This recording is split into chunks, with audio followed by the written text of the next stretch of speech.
the past few days, we've had a member of Congress openly lobby the Electoral College to cast their votes for someone other than Trump. We've had Time Magazine lobbying. We've had the Clinton campaign saying, hey, the electors should consider Russian interference before when they cast their votes. I mean, this is just insanity what we're seeing. Hello, everyone, and welcome into CrushTheStreet.com. I'm Kenneth Amaduri, and I'm joined today with the very popular Michael Snyder of the Economic Collapse blog. He's a former Washington, D.C. attorney who spends his time now writing, speaking, and educating people through his website and books. He's also the author of both The Rapture Verdict and The Beginning of the End. Michael Snyder, thanks for joining me. Kenneth, it's great to be with you. Thank you for having me on today. Of course. Let's start off with fake news and the fact that the mainstream media is labeling everyone else who doesn't go along with their agenda as fake news spreaders, perpetrators of fake news. And to me, of course, it's a backlash against their credibility collapsing and falling off a cliff post the election, post Brexit.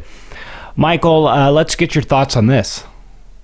Well, I certainly don't want to be known as fake news, but my website did actually make a list that was put out by an organization called Prop or Not. And they put out a list of about 200 websites, and the Washington Post actually referred to their list, and then didn't publish their list, but referred to them as saying, hey, this organization has put together a list of sites that are, publishing Russian propaganda. So the Economic Collapse blog was on there, and endoftheamericandream.com. So my websites were about two out of the about 200 websites they put up there. But it's alarming, because what happened now, we had the election, and Hillary Clinton lost, and so Hillary Clinton and the Democrats and the establishment, they're trying to figure out, well, how in the world did we lose? And one of the things they've are focusing on is fake news. Now, there is fake news out there where people are putting out fake news stories that are not true at all, just to get clicks and whatever, and we've all seen that. But they're using the term fake news and putting it on the alternative media. People like you and me and so many of the other websites that and news sources that are out there. So they're coming after us. They want to attack us because they, before we are kind of an annoyance to them. We are, they didn't like us, but they didn't take us that seriously. But now that it's cost them this election, this historic election, and they consider us to be one of the reasons why that happened, well, now they got to come after us. So the ratings are down. New York Times, the trust that people have in these news outlets have fallen off a cliff, and many are calling this the end of the mainstream news. And do you see this as the end, or are the people, the citizens of this world, waking up to this fact? Well, I think there's been a transformation where at one time the big corporate media behemoths could be the gatekeepers. I mean, if you wanted to get into the newspaper, you had to go through them. If you wanted to get on television, you had to go through them. If you wanted to get readers, you had to go through them, whether it was their publishing houses, their television networks, whatever it was. But they could be the gatekeepers. But now the internet has democratized information and the news to a very large degree. And so, they've been losing readers for a year. They've been losing viewers. And then, a big thing with this past election is they were just so in the tank for Hillary, so anti-Trump. I mean, in the past, at least the mainstream media tried to keep a facade of objectivity to the whole thing, but this time that was just out the window. They were against Trump. They hated Trump, every day running negative stories about Trump. And so it was completely obvious who they were wanted to win. And so now that Trump has won, and people are going to remember all of that, and so they've lost a lot of credibility, and we can see, these people are not objective. They don't have our best interest in mind, but they're pushing an agenda. Well, Michael, one of the things we want to cover today is what's going on in the Middle East here, and something the mainstream media is not covering is this Turkey, declaring war on Syria. Maybe they would call this fake news. I don't know. But I'm hardly hearing anything about this. So I want you to please educate us, and I want to discuss this a little bit with you here. Yeah, a lot of your listeners may not even know what's going on, may not even realize what's going on. Because it's not being reported in the West, but Turkish military forces actually invaded Syrian soil on August 24th, a few months ago. And at the time, we were being told that, the tanks are rolling in, but they're just going to fight ISIS. They're just going to set up a buffer zone in northern Syria to help protect some of the refugees. Then they started getting into some clashes with the Kurds, and they're like, well, they don't want the Kurds to take over so much territory. And so we were told that they would only go in to a limited extent and only for a limited reason. But then now we're finding out something completely different, where the president of Turkey, President Erdogan, is openly admitting what the goal is, and it wasn't reported in the Western media, especially not the U.S. media. But let me give you the quote, because he told the press why they are in Syria. Here's the quote, "Why did we enter? We do not have an eye on Syrian soil. The issue is to provide lands to their real owners. That is to say, we are there for the establishment of justice. We entered there to end the rule of the tyrant al-Assad, who terrorizes with state terror." So the president of Turkey, and basically in Turkey after the attempted coup, fake coup, whatever you want to call it, he's more all powerful than ever. He's almost kind of like a Turkish version of Hitler. Although here in the U.S. we say good things about him because he's supposed to be our friend, but he's really kind of a tyrant, a crazy guy. But President Erdogan is openly saying, hey, we invaded Syria, and the goal is to take out the Assad regime, and presumably they're not going to leave until they accomplish their goal.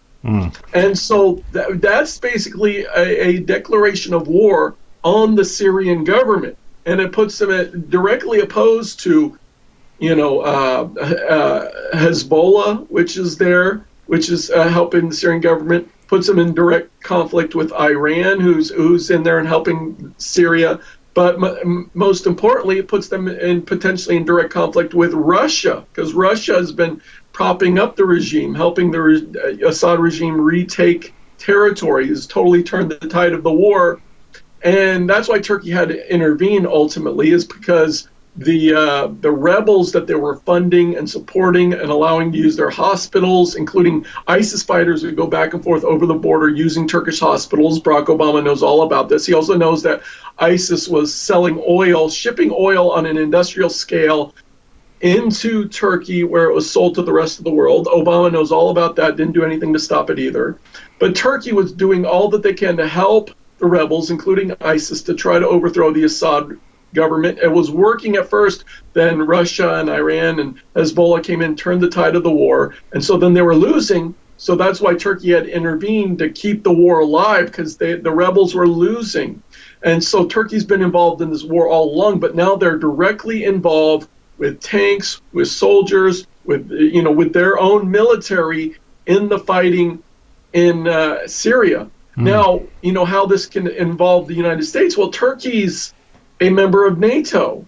Right. And so if shooting begins, and there's already been some incidents where, there's been airstrikes which have hit Turkish forces. There have been some things, so already there's some shooting going on. But if Russia and Turkey just start going into full-blown conflict with one another, well, that could drag the rest of NATO, including the United States, into a war in the Middle East. So this could potentially be very, very destabilizing. Potentially could be a spark which could start World War III Wow. So it's something that I'm extremely concerned about, but we're not hearing anything about in the U.S. media, really. Yeah, and that's what's amazing to me is all of this is going on, but yet they've masked it. They've covered it up in a way that has kept all of us, all of us who aren't paying attention at least, who aren't following guys like yourself, completely blind to what is going on here.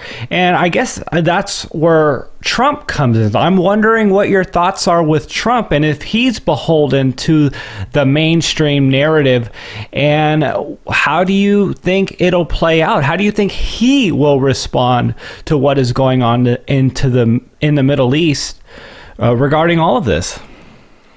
Well, I think Trump has a different perspective. He's, at least during the campaign, he wasn't so much of a warmonger. He's talking about, working with Russia to fight ISIS in Syria, and elsewhere in the Middle East, and trying to have a better relationship with Russia. And Trump says he's got a secret plan for ISIS. We don't know what it is because he says he doesn't want to telegraph it, but. We'll see. But many on the left are concerned that Donald Trump does have a temper, and he does have a temper. Now, Hillary Clinton actually has more of a temper, but and so that's another thing. But Donald Trump does have a temper, and so something goes not his way, and he gets upset about it, and then could he just start bombing people like crazy? I don't know. But he did say he wants to bomb ISIS in a big way, and he used eighth grade vocabulary to do that in some of his speeches. And he said that he's going to go after him and not fight ISIS with one arm behind our back like we've been doing this whole time. Do you see this as a reality with Trump here? Yeah, well, I think that Trump wants to do something against ISIS. And so in Iraq and Syria, we could see the U.S. step up a campaign against ISIS, which could be good. But on the other hand, Iraq is one thing, but in Syria, we've got to be so careful because we have not been invited to be there to participate in anything going on there, but Russia has. And so we need to, step carefully because, the Obama administration a while back said they were openly considering hitting Syrian targets for the first time, directly attacking Syrian military positions. And the Russians were like, no, don't you do that because our forces are mixed in. We're working with the Syrian military, so you could be hitting Russian forces if you do that. So hopefully Trump will take a much different approach than that. But Trump's going to get in there, and he's going to be surrounded by these generals, the guys from the Pentagon, who are very anti-Russian at this point. And sometimes with Trump makes a decision based on the last person that he listened to. So, he's going to be surrounded by all these military advisors that are very hawkish, very anti-Russian. And so throughout the campaign, people, Trump said he wants a good relationship with Russia. People assume that our relationship with Russia would improve if he got in. But I'm a little concerned that he's going to be surrounded by all these generals who are telling him how bad Russia is, how we need to, be tough with Russia. And, I'm concerned things could take a bad turn potentially if things don't go well. Well, and if Trump does disrupt the mainstream narrative and the agenda of the elite here, what sort of consequences, whether it's economically for the U.S. or, our relations around the world, how does that play out long term for the United States? Well, already, China's really upset. Trump hasn't even become president yet, and China's very upset that Trump talked to the president of Taiwan. And, China got all bent out of shape about that. They're gearing up for a trade war. They're, saying, hey, we need to get, more nuclear weapons because, this guy Trump, he's crazy. I think our relationship with China is, clearly going to be strained with Trump. And we could see a trade war erupt between the two biggest economies on the planet. And that wouldn't be good. And already in terms of looking around the globe, We've seen a stock boom. Everyone's been looking at stock prices going up and up and up, but that's because so much money is flowing out of the bond markets, where we're seeing, bond yields go up. We're seeing it's becoming harder to borrow money all over the planet. The yield on U.S. Treasuries is going up like crazy, and so we're seeing things in the bond market which almost resemble the early stages of a bond crash, which would then eventually hit equities later. But I'm very concerned about what we're seeing with bonds right now, and that it was a response to Donald Trump winning the election. So I'm very concerned about that. And then, of course, over in Europe, we have the situation with Italy. There, big banks are failing. I think the potential for a major financial crisis in Europe is, could be, Donald Trump could be facing that very, very early in his term. So there's a lot of potential challenges out there in terms of around the world. But, all this we're talking about, Kenneth, is assuming that Donald Trump actually becomes president, is inaugurated on January 20th, and we're not there yet. People need to realize he hasn't even been elected president yet, officially. Well, what do you mean by that, sir? Yeah, what I mean is that under our system, when we vote on election day, we're voting for electors, who then elect the president of the United States. It's the Electoral College that actually elects the president of the United States. So right. Everyone's running around calling Donald Trump the president-elect, but that's actually not going to be true until December 19th, when the Electoral College gathers. And they don't gather in one place. They gather in all 50 state capitals and the Washington, D.C., and then they cast their votes. And the vast majority of time, throughout our history, the electors have followed the will of the people more than 99% of the time. But now this time around, there's a group of electors, they call themselves the Hamilton electors, that say, hey, we're not going to follow the will of the people. And it's mostly Democrats, but one Republican has already announced that he is not going to cast his vote for Donald Trump. And he says there's other Republican electors that are going to do the same thing, but he hasn't said how many there are or what their names are. So we that's not confirmed.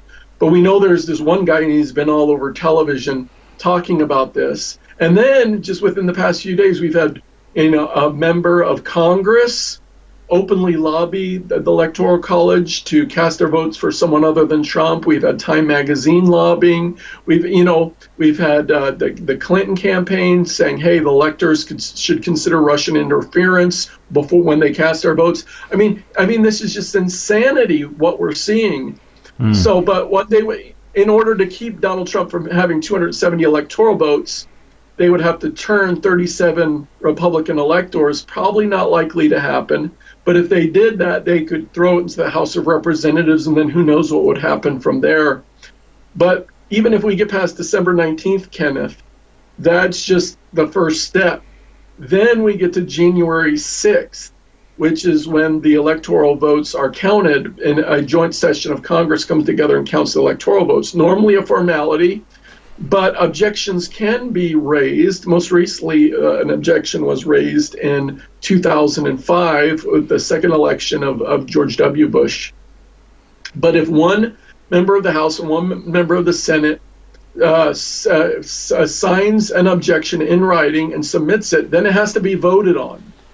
And both houses of Congress split up and they each vote on the objection. And if it's upheld, any votes covered by the objection are not counted.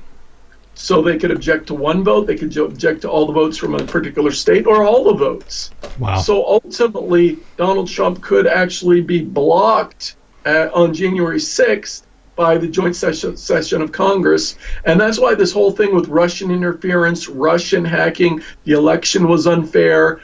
We're seeing that, Barack Obama's talking about it. He's saying, Obama has ordered all intelligence agencies to gather information about this Russian interference and submit it to him before the end of his term.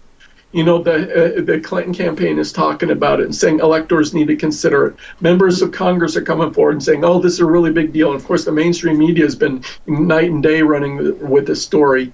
But the reason why that's so big is because, number one, it could influence the electoral college, but number two, it could potentially be used by members of Congress on January 6th. If they wanted to make a big move and block Trump from becoming president by saying, "Oh, the election was unfair, it was illegitimate. We can't count and endorse these votes because there was fraud involved. There was foreign intervention, whatever it is." But it gives them justification to do maybe what it is they want to do. Now, all these scenarios might not be likely, they might not happen, but these are the kinds of discussions that are happening in back rooms and in the halls of Congress and among presidential electors right now. Yeah, I've never seen anything like this where so many people are so upset about a specific candidate and someone actually winning, and the backlash that Donald Trump is receiving. All these different mayors coming out saying they're going to continue to defy whatever comes from the federal level regarding their sanctuary cities, and just the complete backlash, all I can say, for what Donald Trump is standing up for. I recently spoke with Jim Rogers, who also talked about trade wars, and he says, hey, this is bad. This is bad for the U.S. This is bad for the world. And ultimately what Trump is doing is not going to be good for the U.S. long term. Putting tariffs and charging companies for bringing things back over the U.S. border. And I tend to think that, the country needs this. The country needs to have some rules because the problem is we don't have a free market within the borders. We have things like Obamacare and high minimum wages and entitlement programs where companies say, hey, it's too expensive here in the U.S., so I'm going to go elsewhere. And unfortunately, the only way to keep people here is by threatening them. And that's what Donald Trump is essentially doing, saying, hey, we need you to stay here. We're going to try to loosen up some of these rules and regulations.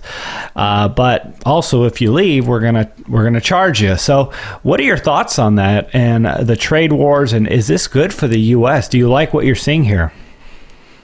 Well, something needed to be done because just look at China. We let them flood our shores with goods, but then we want to sell our cars over there, and they'll cost more than three times as much in China, some of our vehicles, than they do in the United States because of all the tariffs, all the things.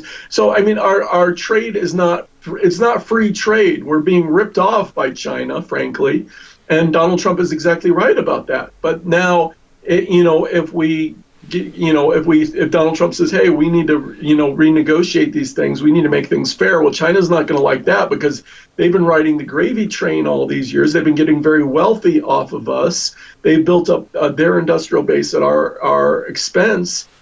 And China doesn't want to, give up, give up their good position, now. And so they're kind of upset about all this. But, and we've been for decades, we've been running this gigantic trade deficit, which is a massive, massive problem. We are buying far more from the rest of the world than they're buying from us. So we've got all these dollars constantly leaving, and then we've got to borrow them back because we can't pay our bills. But and so it's a vicious cycle. It's a destructive cycle, and the only reason it can continue is because we keep going into more and more debt. And so, but we've enjoyed this high standard of living because we've been able to import massive amounts of goods from overseas at super low prices, go to Walmart or the dollar store, fill up our carts, get all this cheap stuff made out of the country, where it's legal to pay slave labor wages. But in the meanwhile, we've seen tens of thousands of businesses leave. We've seen millions of good paying jobs leave the country. Our manufacturing base destroyed. Formerly great manufacturing cities like Detroit, now is like a ghost town. So something needs to be done about trade, and we need to trade with the rest of the world, but it's got to be fair. It's got to be balanced because we're getting killed. But in the process, China's just not going to say, "Oh yeah, we've been ripping you off for so long. Now let's make it fair." The process of changing the system will be very disruptive, very chaotic, and would cause potentially pain in the short term. and maybe midterm as well. But and so there's not an easy solution. It's not like Donald Trump can flip a switch and then, okay, now our trade is fair and there's been no disruption. So, if we don't do anything, that's bad. If we do something, it's probably going to be bad in the short term and midterm, probably. So, I don't know. Well, that goes along with the fact that we are at our breaking point, and whatever we do, it's a house of cards, and we're trying to pull something under that house of cards and expecting it not to fall. Unfortunately, I tend to like the direction Donald Trump wants to take the country, and the markets are perceiving it as a positive thing. At least people are anticipating growth.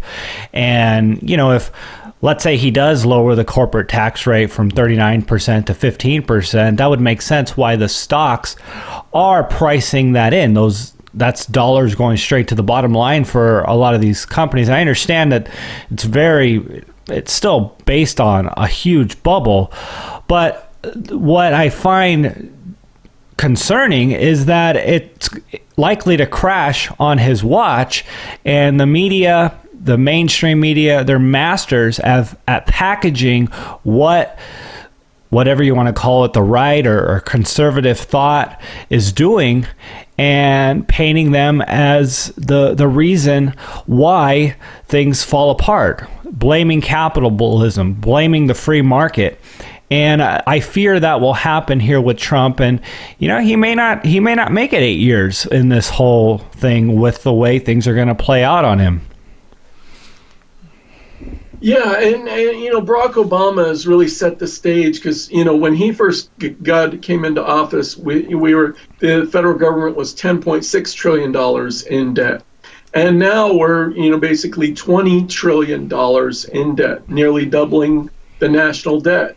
And so and when you take all that money and you inject it into the system, it's more than $9 trillion of borrowed money over Barack Obama's 8 years, an average of more than $1.1 trillion a year. Well, what that does is it increases economic activity, because when the government spends money, it ends up in the pockets of ordinary people who then go on to spend it on goods and services that they need. So there's a multiplier effect, just like the Keynesians talk about. And that when we borrow money, it's taking consumption from the future, bringing it into the present. And when the government spends money, it multiplies. And so we've got these, trillions upon trillions and upon trillions of dollars of extra economic activity, which shouldn't be there because we're living beyond our means. We're consuming far more wealth than we're producing. And so all this economic activity, consumption from the future, we brought into the present. But now, if you took that away, if during the Obama years we only spent what we brought in, if we only consumed what we produced, well, we would be in a rip-roaring depression right now. But because we've been on the greatest debt binge in all of history, not just the federal government, but corporate debt has about approximately doubled since the last financial crisis, or state and local governments, and then of course U.S. households are something like $12 trillion in debt now. And so, all this debt has made the economy look far, far better than it otherwise would have been. But even with all that, Barack Obama is going to be the only president in all of U.S. history to never have a single year when the economy grew by at least 3%.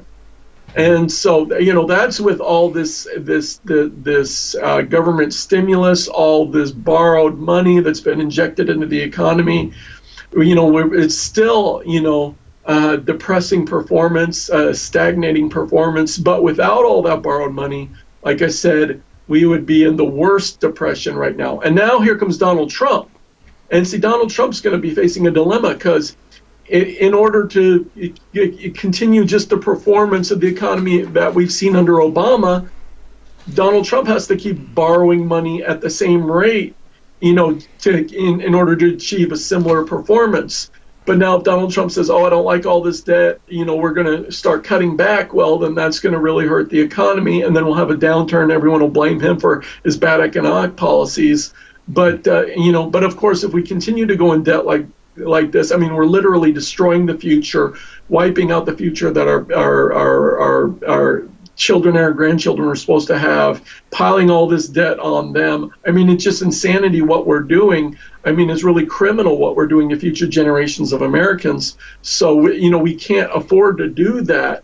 But then if we stop, we immediately get pain. So Donald Trump is going to be facing some very, very hard choices. I was doing some research and reading about, World War II and World War I and, how these wars really devastated the rest of the world, specifically Europe, and, killed their manufacturing, and how the U.S. basically benefited from all of this. By the end of World War II, having 2/3 of the world's gold and basically all the manufacturing, and which a lot of it led to the boom, the 1950s, the good old days, the Make America Great Again. And I'm just wondering, what would it take for America to have that sort of powerhouse economic force? I mean, something as great as the internet, or obviously all this stuff that's gone on in Silicon Valley has been a benefit to, the United States, or the oil shale boom. Or is it really going to have to be potentially a war that wipes out the wealth of, other countries to keep the U.S. on top, where it is now, or where it was, say, 50, 60 years ago? Yeah, I mean, we definitely need something game-changing to happen. I mean, just if Donald Trump goes in and monkeys with the tax rates and the regulations and whatever, ultimately that's not going to make a significant difference compared to the long-term trends, which are just killing us and which are leading us into a huge downturn. So, I mean, we are fortunate to have the internet come along in the 1990s, and that helped things here, with our country, to a certain extent. But we need something game-changing if we're going to turn things around. But ultimately what we really need to do is go to the heart of the system, and we need to fundamentally change the system. We need to fundamentally change where money comes from. We need to fundamentally change how government spending operates. And and specifically I'm talking about the Federal Reserve, the debt-based central banking system. Sure. That we that we use as our system. Well, it's designed to get governments into debt, and we've seen all over the world governments are in record amounts of debt. It's designed to debase the currency, and since the Federal Reserve was created, the value of the U.S. dollar has declined by more than 98%, and the U.S. national debt has got more than 5,000 times larger. It was designed to do those things, and it's happening all over the world. And at this point, more than 99% of the global population lives in a nation that has a central bank. So if we really wanted to change things, we would stop, we would shut down the Federal Reserve, stop using a debt-based currency, and start doing things differently in a fundamental way. But that's not Donald Trump's program. That's not what he's pushing. That's not even on his radar. I don't think Donald Trump wants to fix the current system, but I don't believe that it can be fixed. Mm-hmm. Well, he has talked about auditing the Fed, and I think he's alluded to it more so, but he hasn't really gone down and fully attacked it. And maybe he's doing that for political reasons, same reason he didn't release his tax returns type of thing, and playing his odds and what would be most politically expedient. Michael Snyder, if people want to learn more about what you do, get your books, where would they go? What would they find? Yeah, the website I'm primarily known for is the Economic Collapse blog, or if you just go to Google and type in the Economic Collapse, is the first result that comes up. I also have endoftheamericandream.com and themostimportantnews.com, where you can find all my writing gathered in one place, along with other guest authors and news stories, the most important news stories from all over the world gathered on a single website, themostimportantnews.com. And then my books, all of my books you can find in paperback and for the Kindle on Amazon.com. Sir, you're an expert. You're, a truth teller, and I really do appreciate you coming on the show. Thanks again. I really do appreciate it.